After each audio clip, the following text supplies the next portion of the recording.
represents the worst in what elected officials should be. We've got 800-odd mayors in the Mayor's Coalition Against Illegal Guns. I've dropped out of a group called the Mayors Against Illegal Guns. Mayor Bloomberg's group, I think it's about deceiving the public. When you say mayors against illegal guns, they're not talking about illegal guns. When I got elected mayor, I went up to a conference and I signed a petition, what I thought was to affirm your support for safer communities and being against illegal guns.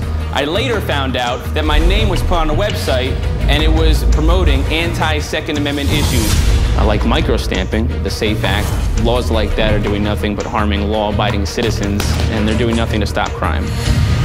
Did you feel like you were deceived? I would say absolutely deception, and I think people have been lied to, and that's definitely something that needs to be exposed. It's very apparent that Mayor Maher was duped by Mayors Against Illegal Guns. Mayor, have you ever been approached by Mayor Bloomberg's group to become a member? I actually have never been approached by them, but my predecessor actually belonged to the group Mayors Against Illegal Guns. So I asked my board to withdraw from this group, and we successfully voted unanimously to withdraw from Mayors Against Illegal Guns in the Village of Greenwood Lake. The worst part about it was later when I found out about this information and I tried to get my name off the website. That was when things really got interesting. You tried to get your name off. Yes. What happened? I called Mayors Against Illegal Guns and I said, listen, I don't want any part of your organization. This is not what I thought I signed up for, and what your organization represents, I don't represent.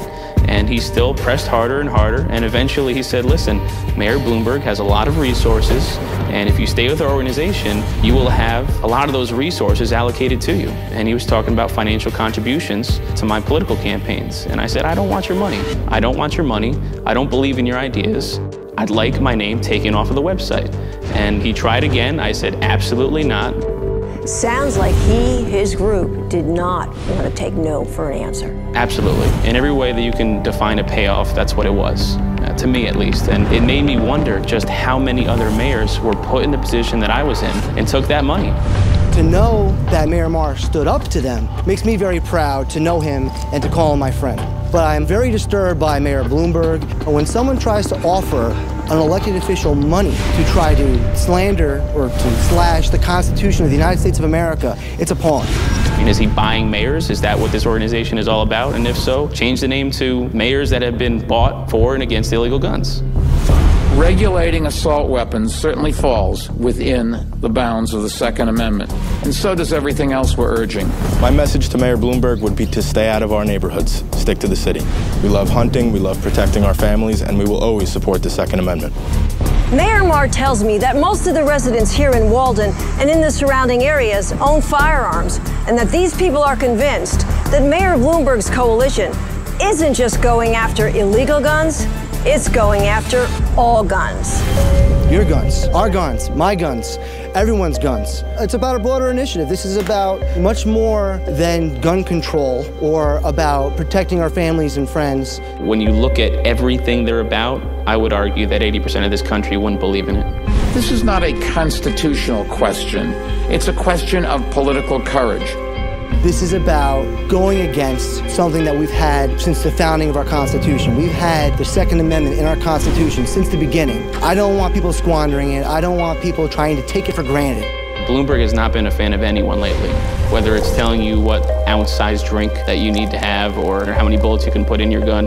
He has not been a fan of my constituents. So my constituents were very proud of me when I stood up and told my story. They know that I was telling them the truth, that what I said was genuine, and they now know in my heart and in theirs as well that I will always protect their rights. Why do you think, though, Bloomberg is using trickery instead of the truth? Because the truth doesn't fit his ideals. It doesn't fit the ideas that he represents.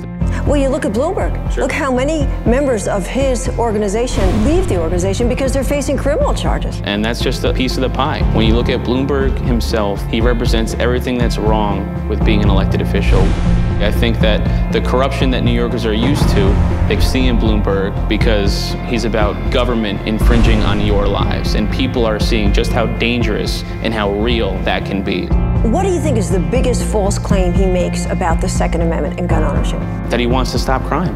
that he wants to help people. Everything that he's doing, the money that he's spending, it's doing nothing to solve the problem. So that is the biggest crime in itself. And that's the thing that bothers me the most. It's very discouraging as an elected official to see these backdoor deals and these underhanded moves that people like Andrew Cuomo and Mayor Bloomberg are trying to do. And I think with this organization, Mayors Against Illegal Guns, the amount of money that flows through it, it only increases their ability to influence politics, which is very, very dangerous. This is Bloomberg's last year here. Do you see him, once he leaves office, continuing to put that money into things like his anti-gun agenda? Unfortunately, I think that is exactly what will happen. I think he's not going to go away. I think he's out to destroy the Second Amendment and to make people more reliant on government. I think that's what his end game is. What we need to do is stick together. We need to get our stories out there. We need to affirm our beliefs so that when people see Bloomberg, he's not official in any way. Because we don't need anyone taking our guns, and we don't need any more government interfering with our lives. You're determined to fight it? Absolutely. I'm going to fight it with every ounce of energy I have.